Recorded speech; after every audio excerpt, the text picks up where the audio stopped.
ada juga asam lambung melanda, itu nggak tahu nama siapa, Kristen atau siapa. Satu lagi Yoloine ya, jadi 3 terlapor yang kita laporin pasalnya ITE. Kan memenya itu menyerupai Agus situ. Jadi Agus salah satu korban lah situ. Ya, karena yang video joget-joget itu kan yang pakai perban kan, ya kita ajak Agus biar supaya Agus tuh tahu bahwa dialah yang diledekin di situ. Dan dia juga jadi saksi korban ya. Tujuannya agar supaya konten-konten ini stop, itu aja sih. Jadi kalau misalnya mereka minta maaf, mereka hapus kontennya, kita bersedia cabut laporan. Karena memang tujuan kita bukan mau mempidanakan orang, tapi tujuannya agar supaya media sosial ini janganlah dipenuhi dengan hal-hal yang seperti itu ya. Bukti yang kita lampirkan ada video video dari akun tersebut yang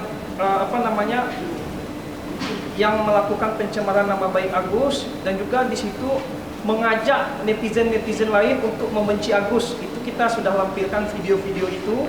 Dari video siaran langsung TikTok mereka dan dari perkataan-perkataan mereka itu sudah kita lampirkan pada saat kita di SPKT. Ya, itu semua sudah lengkap. Pun kalau tidak lengkap, kita tidak bakal jadi LP. Tenovi kena LP oleh penasihat hukum Agus gara-gara Viti yang sama Kayolo. Ya udah, laporin aja.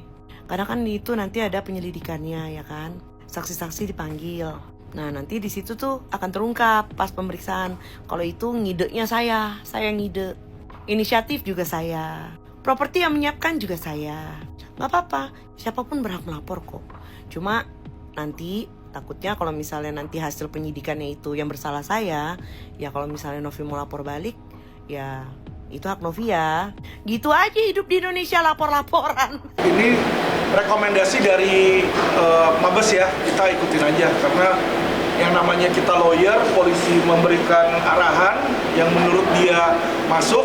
Karena polisi bilang, oh ini masuk, tapi masuknya pencemaran nama baik. Karena memang dibikin meme-meme kayak begitu kan banyak orang jadi, teman-teman lihatlah, Agus ini kasar ngomong dibenci sama masyarakat Indonesia karena akibat seperti itu gitu loh. Jadi itu yang saya sayangkan ya, dan itulah yang saya bela. Jadi memang kita melaporkan atas dasar kemanusiaan, bukan ada embel-embel lain, karena kita kasihan juga kepada Agus. Memang dari Agus ini psikisnya terganggu gara-gara bulian netizen, gara-gara akun-akun yang lain juga melakukan hal yang sama. Ini yang sangat disayangkan. Kita sudah memberikan somasi, kita sudah memberikan teguran, tapi teguran kita ini tidak diindahkan oleh akun-akun ini. Jadi saya khawatir akun-akun ini juga memicu akun-akun TikTok yang lain untuk melakukan hal yang sama. Makanya kita melakukan langkah terakhir, yaitu adalah laporan polisi. Jadi kita mohon ya kepada akun-akun TikTok, pertimbangkanlah dari sisi kemanusiaan. Jangan sampai gara-gara komentar, bulian, membuat psikis Agus itu terganggu.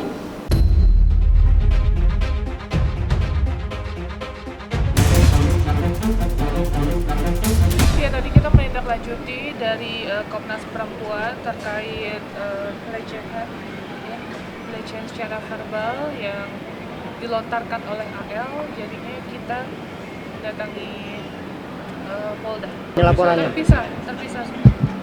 Ini sudah ada melalui videonya dia, video YouTube yang dia sebarluaskan, dan setelah itu juga ada komentar, screenshot komentar dari YouTube-nya dia. Dia mempublish di YouTube dan ada VT-VT-nya di TikTok. Jadi rame tuh ya kan, bahkan ya anak-anak juga mengkonsumsi video tersebut. Trauma banget karena mulai dari yang pertama sebenarnya RD itu kan juga sudah kena mental saya terkait narkoba katanya. Saya sampai buktiin urin, rambut saya buktiin.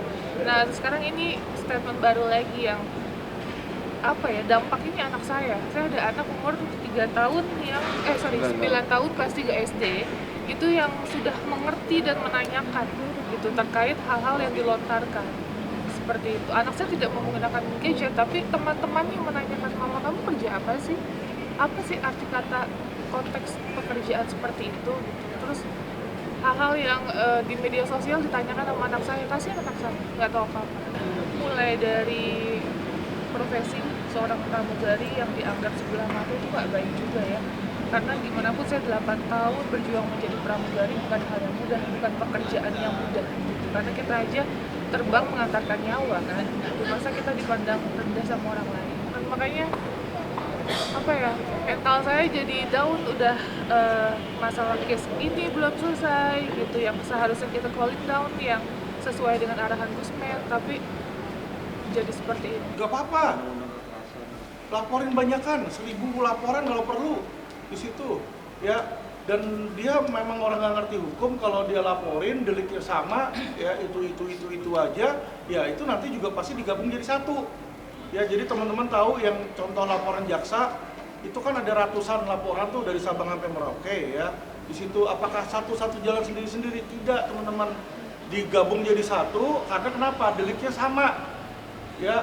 Jadi inilah orang yang nggak mengerti hukum, dia berpikir dengan banyak melapor dia bisa lebih unggul. Tidak, kalau deliknya sama, kecuali saya mencemarkan nama baik, besok saya bunuh orang, nah itu dua yang berbeda. Nah bisa itu dua laporan polisi yang terpisah. Jadi itu yang harus, yang saya rasa ya lawyer mereka nggak ngerti, tapi ya biarin aja lah, itu hak mereka.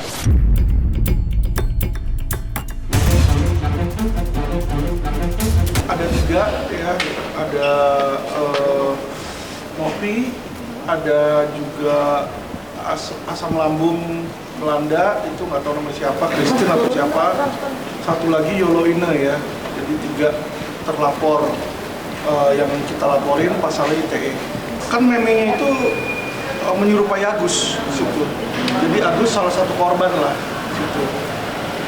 Ya, karena yang video joget-joget itu kan yang pakai perban kan, ya kita ajak Agus biar supaya Agus tuh tahu bahwa dialah yang diledekin di situ, dan dia juga jadi saksi korban ya.